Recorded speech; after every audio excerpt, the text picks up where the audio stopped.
Oedipe et le Sphinx d'Ingres. On connaît l'histoire d'Oedipe et du Sphinx. Aux abords de la ville de Thèbes s'est installé le Sphinx, monstre à tête de femme et au corps de lion ailé.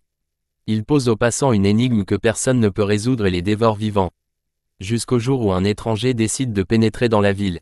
Nul ne sait qu'il s'agit en réalité d'Oedipe, qui vient à bout de l'énigme. De désespoir, le Sphinx se jette dans un ravin. Mais, là où il devrait y avoir affrontement entre deux personnages, Ingres réussit à en donner une version très plate, refusant de dramatiser un sujet qui aurait pu l'être. De ce point de vue, le personnage à la mine effrayée du second plan qui s'enfuit épouvanté hommage d'Ingres à Nicolas Poussin, apparaît sans raison d'être, car il n'arrive pas à rendre cette scène terrifiante. Quant à Oedipe, il fixe d'un œil placide le Sphinx, tandis que ce dernier a le regard tourné vers le spectateur, qui l'observe de côté. Ingres joue dans cette toile sur le contraste entre ombre et lumière. La grotte apparaît très sombre, ainsi que la tête du Sphinx, qui reste dans l'ombre. La lumière est mise sur sa poitrine agressive, et surtout enveloppe le corps d'Oedipe, qui adopte une position empruntée à l'art grec classique.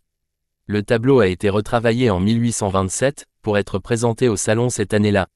Ingres l'a considérablement agrandi, il a repris l'image du Sphinx, a introduit le personnage de droite au second plan, ainsi que le paysage que l'anfractuosité du rocher laisse deviner.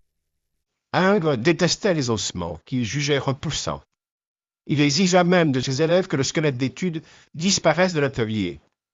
Il a pourtant introduit quelques ossements dans cette toile, en bas à gauche, de la même façon qu'on peut apercevoir un pied dont le propriétaire vient d'être dévoré par le Sphinx.